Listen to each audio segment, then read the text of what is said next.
Hey everyone, कैसे हैं आप सब। Welcome to Sapna study academy. आज हम पढ़ेंगे एनसीईआरटी क्लास 8 साइंस का chapter number 7 reaching the age of adolescence, किशोरावस्था की ओर। ऐसे यू नो कि हमारी लाइफ में अलग अलग सी स्टेजेस होती हैं। जैसे ही बच्चा कोई पैदा होता है वो कौन सी स्टेज में है, इन्फेंसी स्टेज में है। आफ्टर देन जैसे जैसे वो बड़ा होगा तो वो अपने चाइल्डहुड में जाता है। चाइल्डहुड के बाद एक ऐसी स्टेज आती है जो कब से स्टार्ट होगी, 10 to 11 ईयर से स्टार्ट होगी और 18 to 19 ईयर्स तक रहती है। इस वाले टाइम पीरियड को हम कहते हैं एडोलेसेंस। ठीक है, और आज मेनली हम एडोलेसेंस के बारे में ही स्टडी करेंगे। एडोलेसेंस के बाद क्या आ जाएगा, अडल्ट बन जाएंगे, फिर उसके बाद बुढ़ापा आता है। तो इट मीन्स धीरे धीरे हमारी स्टेजेस को हम कवर करते करते एक दिन क्या हो जाएगा, हमारा रेस्ट पॉइंट आ जाएगा। लास्ट वीडियो में हमने रिप्रोडक्शन के बारे में स्टडी किया था। इन अ वेरी सेम वे आज हम उन चेंजेस को स्टडी करेंगे जिसकी वजह से जो कोई भी बच्चा है वो किस में कन्वर्ट हो जाता है, अडल्ट में, ग्रो अप हो जाता है इनटू अडल्ट। सबसे पहले हम बात करते हैं एडोलेसेंस की, जिसे हम कहते हैं किशोरावस्था। तो ये एक ऐसा टाइम पीरियड होता है जिसमें जो कोई पर्सन है, इट मीन जो बच्चा है किस में ग्रो हो रहा है, धीरे धीरे अडल्ट में जा रहा है। तो कुछ उसमें ऐसे हार्मोनल चेंजेस होते हैं जिस वजह से वो रिप्रोडक्टिव मेच्योरिटी को पा लेते हैं। कब से स्टार्ट होती है, 11 ईयर से स्टार्ट हो जाती है और लास्ट करती है 18 to 19 ईयर्स तक। इसे हम टीन एज पीरियड भी कहते हैं। अगर लड़कियों की बात की जाए तो लड़कियां लड़कों की अपेक्षा जल्दी मैच्योर हो जाती हैं। एक हमने पढ़ा एडोलेसेंस और दूसरा क्या है, प्यूबर्टी। ओके, जिसने हम यौवनारंभ कहते हैं। जैसे जितने भी चेंजेस आप एडोलेसेंस में देखने को मिलेंगे वो किससे की तरफ जा रहे हैं, प्यूबर्टी की तरफ जा रहे हैं। ठीक है, इस वजह से जो पर्सन है वो रिप्रोडक्शन कर सकता है। और जैसे ये पूरी की पूरी रिप्रोडक्टिव मैच्योरिटी अगर जो इंसान में मिल जाएगी तो ये प्यूबर्टी भी खत्म हो जाती है। अभी हम डिफरेंट चेंजेस के बारे में स्टडी करेंगे जो प्यूबर्टी के दौरान आते हैं। तो सबसे पहले हम क्या पढ़ेंगे, इंक्रीज इन हाइट, कि हाइट किस तरह से इंक्रीज होगी। जैसे आप लोग देखेंगे कि जो बच्चा है 10 to 11 ईयर्स का होता है तो उसमें हमें एक सडन चेंज मिलता है हाइट में। ठीक है, अचानक से हमें क्या दिखेगा, वो लंबा दिखेगा। और जो उसकी जो लंबी लंबी जो उसकी हड्डियाँ होती हैं, जैसे आपकी क्या होगी, हमारे आर्म की हड्डी होगी या फिर हमारे क्या टांग की हड्डी होगी, तो ये दोनों क्या होंगी, लंबी लंबी होंगी, जिससे हमें जो पर्सन है वो और ज़्यादा लंबा दिखता है। अभी ऐसा नहीं है कि सभी जितने भी बच्चे हैं एक जैसे ही उनकी हाइट जो है ग्रो करेगी। ये उनके जीन्स पे भी डिपेंड करता है कि उनके पेरेंट्स पीछे कैसे हैं। इसके साथ ही जो राइट फूड है, एक मीन बैलेंस डाइट है, वो भी हमें हाइट इंक्रीज करने के लिए मस्ट है। जब स्टार्टिंग टाइम होता है, जैसे कोई बच्चे 10 to 11 ईयर्स के होंगे तो जो गर्ल्स हैं वो जल्दी जल्दी उनकी हाइट बढ़ने लगती है। लेकिन 18 ईयर्स पे आते आते क्या हो जाएगा, लड़का और लड़की दोनों की जो मैक्सिमम हाइट है, जितना वो ग्रो कर सकते हैं उसकी जो मैक्सिमम हाइट है वो अटेन कर लेते हैं। नेक्स्ट पॉइंट है चेंज इन बॉडी शेप। अभी आप लोगों ने टीनेज जो लड़के हैं उन लोगों को देखा होगा कि उनके जो कंधे होते हैं, जो शोल्डर होते हैं, कैसे होंगे, एकदम चौड़े चौड़े होते हैं। और जो चेस्ट है वो कैसी होती है, वाइडर होती है। अगर गर्ल्स की बात की जाए तो गर्ल्स का आप देखेंगे कि जो उसके वेस्ट के नीचे, कमर के नीचे वाला जो हिस्सा है वो थोड़ा सा वाइड हो जाता है। चेंज इन वॉइस, जैसे ही एडोलेसेंस में आते हैं तो जो वॉइस बॉक्स है, जिसे हम लेरिंक्स भी कहते हैं, वो भी धीरे धीरे ग्रो होना स्टार्ट हो जाता है। लड़कों में क्या होगा, जो वॉइस बॉक्स है, जैसे आप लोगों ने देखा होगा यहाँ गर्दन के पास लोगों का एक पार्ट उभरा हुआ सा दिखता है, जिसे हम क्या कहते हैं, एडम्स एप्पल। इट मीन्स इस वजह से क्या होता है, जो लड़कों की आवाज़ है वो क्या हो जाती है, डीप हो जाती है, मोटी हो जाती है। और लड़कियों की बात करें तो अपने लड़कियों की जो एडम्स एप्पल है हार्डली विजिबल होता है, किसी किसी का ही दिख पाता है। और उनकी जो आवाज़ होती है कैसे हाई पिच होती है, एकदम पतली पतली लड़कियों की आवाज़ रहती है। इसी दौरान जो स्वेट ग्लैंड्स और जो ऑयल ग्लैंड्स है उनका भी सिक्रीशन स्टार्ट हो जाता है। अब ये कैसे ग्लैंड्स है, जैसे आप लोगों ने देखा, जैसे टीनेज स्टार्ट होती है तो बच्चों के मुंह पे क्या आना स्टार्ट हो जाते हैं, पिंपल्स, एक्ने, ये सब स्टार्ट हो जाते हैं। तो ये किसकी वजह से होता है, जो ऑयल ग्लैंड्स है और जो स्वेट ग्लैंड्स है ये इसमें सिक्रीट होना स्टार्ट हो जाता है। Development of sex organs. जैसे जैसे बच्चा बड़ा होता जाता है एडोलेसेंस में, तो क्या होगा, अभी रिप्रोडक्शन के लिए सबसे ज़्यादा ज़रूरी क्या है, जो उनके रिप्रोडक्टिव पार्ट्स हैं, जैसे मेल के क्या क्या है, टेस्टिस हैं, पीनस है, ये धीरे धीरे डेवलप होना स्टार्ट हो जाते हैं। और टेस्टिस में क्या हो जाता है, स्पर्म होते हैं जो रिप्रोडक्टिव सेल हैं। वैसे ही फीमेल की बात की जाए तो जो फीमेल है उनमें जो ओवरीज हैं, रिप्रोडक्टिव पार्ट क्या है फीमेल में, ओवरीज हैं, तो उनके अंदर एग जो है वो डेवलप होना स्टार्ट हो जाते हैं। उसके बाद लास्ट पॉइंट है मेंटल, इंटेलेक्चुअल, इमोशनल मैच्योरिटी। ठीक है, इस एज में क्या हो जाता है कि बच्चे बहुत ज़्यादा सोचना स्टार्ट कर देते हैं, उनकी जो थिंकिंग है उनमें अलग सा आपको चेंज दिखने को मिलता है। इसके साथ ही ग्रेटेस्ट कैपेसिटी होती है इनके अंदर, इस पीरियड में लर्निंग के लिए ग्रेटेस्ट कैपेसिटी होती है। इन्हें बहुत सी इनसिक्योरिटीज़ रहती हैं, कई बार अपनी लुक्स के लिए या फिर किसी चीज़, अलग अलग चीज़ों के लिए इनके अंदर इनसिक्योरिटी होती है। कई बार तो ऐसा होगा कि कोई आपको रीज़न भी नहीं दिखेगा, लेकिन इन्हें हम क्या दिखते हैं, थोड़ा सा इनसिक्योर देखते हैं टीनेजर्स को, अपने लिए क्या होते हैं, सेल्फ कॉन्शियस होते हैं।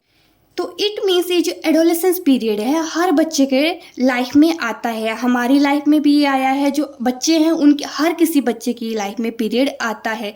ये काफ़ी सेंसिटिव सा पीरियड होता है, तो पेरेंट्स को चाहिए कि इस दौरान वो बच्चों को समझे, एज ए फ्रेंड उनकी हेल्प करें, जो वो क्या सोचते हैं, वो क्या फील करते हैं, उस बारे में पेरेंट्स को जानना ज़रूरी है।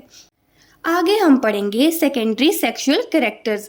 ये ऐसे कैरेक्टर्स होंगे, अगर आपके सामने कुछ बच्चे खड़े हुए दिखाई दे रहे हैं तो हमें उन्हें देख के बता सकते हैं ये लड़का है, ये लड़की है। जैसे जो लड़के होंगे उनके एडोलेसेंस एज में पहुंचते पहुंचते क्या हो जाता है, उनकी दाढ़ी मूंछ वगैरह स्टार्ट हो जाती है। ठीक है, वैसे जो लड़कियां हैं उनकी जो ब्रेस्ट हैं वो क्या हो जाती हैं, धीरे धीरे डेवलप होना भी स्टार्ट हो जाती हैं। तो हमें मेल और फीमेल का पता चल जाता है। ओके, ये सब किसकी वजह से होता है, हार्मोन्स की वजह से होता है। हार्मोन्स क्या है, केमिकल सब्सटेंस होते हैं जिसकी वजह से कहाँ से रिलीज होते हैं, एंडोक्राइन ग्लैंड्स हैं उनकी वहाँ से ये स्क्रीट होते हैं। अभी हार्मोन्स कौन कौन से हैं, जो मेल हैं उनमें कौन सा हार्मोन पाया जाता है, टेस्टोस्टेरोन, और जो फीमेल है उनमें कौन सा पाया जाएगा, एस्ट्रोजन पाया जाएगा। अभी टेस्टोस्टेरोन की वजह से क्या हो रहा है, जो बच्चों में दाढ़ी मूंछ आ रही है, जो लड़के हैं उनमें क्या हो रहा है, धीरे धीरे दाढ़ी मूंछ आ रही है, या फिर एस्ट्रोजन की वजह से लड़कियों में क्या हो रहा है, ब्रेस्ट डेवलप कर रहे हैं। ऐसा नहीं है कि टेस्टोस्टेरोन लड़कियों में जरा भी नहीं होगा, उनमें होगा, लेकिन उसकी जो क्वांटिटी होती है वो बहुत ही कम होती है। Role of hormone in reproduction. अगर रिप्रोडक्शन की बात चली है तो इट मीन्स हम सेक्स हार्मोन्स के बारे में स्टडी करेंगे। अभी जो सेक्स हार्मोन है वो रिलीज करते हैं, एक ग्लैंड है जिसका नाम है पिट्यूटरी ग्लैंड। पिट्यूटरी ग्लैंड क्या करती है, जो मेल है, जो टेस्टिस उनका पार्ट है उनमें क्या कर देगी, टेस्टोस्टेरोन को सेंड कर देगी, और फीमेल की ओवरीज में क्या सेंड कर देंगी, एस्ट्रोजन कर देगी। ये जो हार्मोन्स हैं, फिर जो टारगेट साइट है, इट मीन जहाँ जिन पार्ट्स में इन हार्मोन्स ने पहुँचना है वहाँ पे ये ब्लड स्ट्रीम के थ्रू पहुँच जाती है। उसके बाद क्या होगा, आपकी बॉडी में चेंजेस आने लगते हैं, जैसे प्यूबर्टी स्टार्ट होती है धीरे धीरे आपकी बॉडीज में चेंजेस आना स्टार्ट हो जाते हैं। सेक्स हार्मोन्स के अलावा भी हमारी बॉडीज में और बहुत से हार्मोन्स होते हैं, जैसे क्या क्या हो गया आपका, पिट्यूटरी ग्लैंड तो हमने पढ़ लिया, जो किससे कनेक्टेड है, ब्रेन से कनेक्टेड है। एक होता है thyroid gland, adrenal gland, pancreas, और ये क्या है, हमने जो ओवरीज और टेस्टिस के बारे में पढ़ा है। ओके, तो ये सब किससे हमारे रिलीज हो रहे हैं, एंडोक्राइन ग्लैंड से। पिट्यूटरी ग्लैंड का क्या था, रिलीज सेक्स हार्मोन करती है, ये सेक्स हार्मोन्स को रिलीज करती है।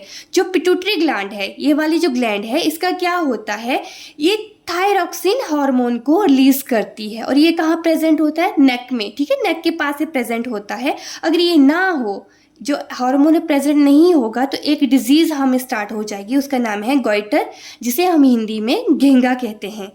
Gland is pancreas gland. ये वाली जो ग्लैंड है ये इंसुलिन हार्मोन को रिलीज करती है, और ये इंसुलिन हार्मोन को रिलीज ना करें तो क्या हो जाती है, हमें डायबिटीज हो सकती है। एड्रेनल ग्लैंड दो तरह के हार्मोन्स को सीक्रेट करती है। एक हार्मोन की वजह से जितना भी हमारे ब्लड में जो साल्ट की क्वांटिटी होती है वो एकदम से बैलेंस रहती है, और जो दूसरा हार्मोन है जिसका नाम है adrenaline hormone.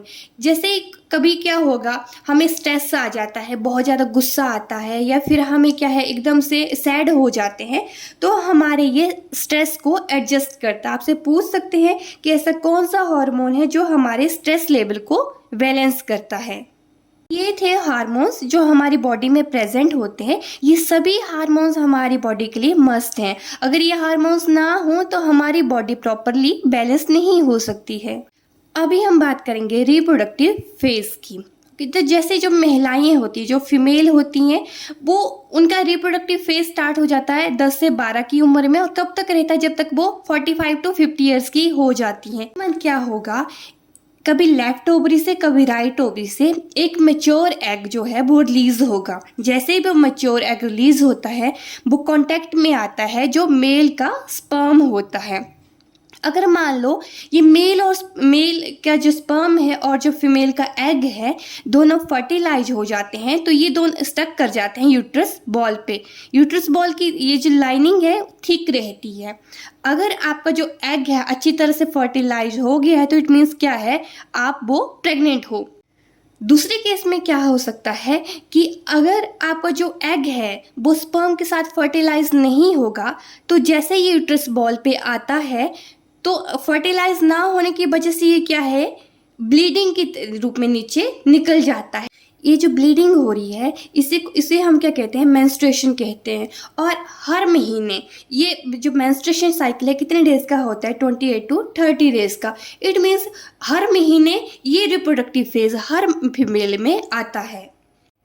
Sex determination of baby, कि अगर कोई भी बच्चा है उसके जेंडर को हम किस तरह से डिटरमाइन कर सकते हैं। अभी हम लोगों को पता है कि जितने भी ह्यूमन बींग्स हैं उनके अंदर जो क्रोमोसोम्स हैं कितने होते हैं, 23 पेयर होते हैं, जिनमें जो 22 पेयर्स हैं उन्हें हम ऑटोसोम्स कहते हैं। और जो एक पेयर आपका बचता है वो हेल्प करता है डिसाइडिंग जेंडर। अभी जो एक पेयर बच जाता है, अगर मेल की बात करें तो उस पेयर में एक एक्स होगा, दूसरा क्या है, वाई होगा, और फीमेल में दोनों क्या होंगे, एक्स एक्स होंगे। अभी जैसे ही अगर हम रिप्रोडक्शन के फर्टिलाइजेशन की बात करते हैं, तो जो मेल का जो वाई है अगर वो आता है और यहाँ से फीमेल का एक्स आ रहा है, तो क्या हो जाएगा, वाई और एक्स दोनों आपस में मिलेंगे, तो जो जेंडर होगा बेबी का वो होगा वाई। अगर दोनों एक्स एक्स एक दूसरे के साथ कोलाइड करते हैं तो क्या हो जाएगा, गर्ल होगी, ठीक है। एक्स वाई क्या होगा, लड़का, और एक्स एक्स क्या होगा, लड़की होगी। जो बेबी का जेंडर होता है वो ओनली डिपेंड करता है मेल के ऊपर। चैप्टर का लास्ट टॉपिक है कि जो हमारे रिप्रोडक्टिव पार्ट्स हैं उनकी हेल्थ को हम किस तरह से मेंटेन कर सकते हैं। अगर हमें कोई भी डिजीज़ है या फिर हमने अपनी हेल्थ को मेंटेन करना है, तो सबसे ज़रूरी है बैलेंस डाइट। तो जितने भी मेल हैं, फीमेल हैं, बच्चे हैं, सबको अपने जो दिन भर का खाना है उसमें एक प्रॉपर डाइट होनी चाहिए, जिसमें कार्ब्स भी होने चाहिए, फैट्स होने चाहिए, प्रोटीन होने चाहिए। इट मीन्स हमें एक बैलेंस डाइट लेनी चाहिए। है पर्सनल हाइजीन का, हमारे जितने भी बॉडी पार्ट्स होते हैं, रिप्रोडक्टिव पार्ट्स होते हैं, हमें डेली उन सबको वॉश करना चाहिए। इस वजह से क्या होगा, हमें कोई भी बड़ी बीमारी नहीं लगेगी, और ना ही अगर कोई बैक्टीरियल इन्फेक्शन है वो भी हमारे कॉन्टेक्ट में आ सकता है। तो दोस्तों इसी के साथ ही हमारा ये चैप्टर यहीं पे फिनिश होता है। आई होप कि आपको ये बहुत ही अच्छी तरह से समझ आ गया है। ऐसी और वीडियोस देखने के लिए please do like, share and subscribe to my YouTube channel. Thank you.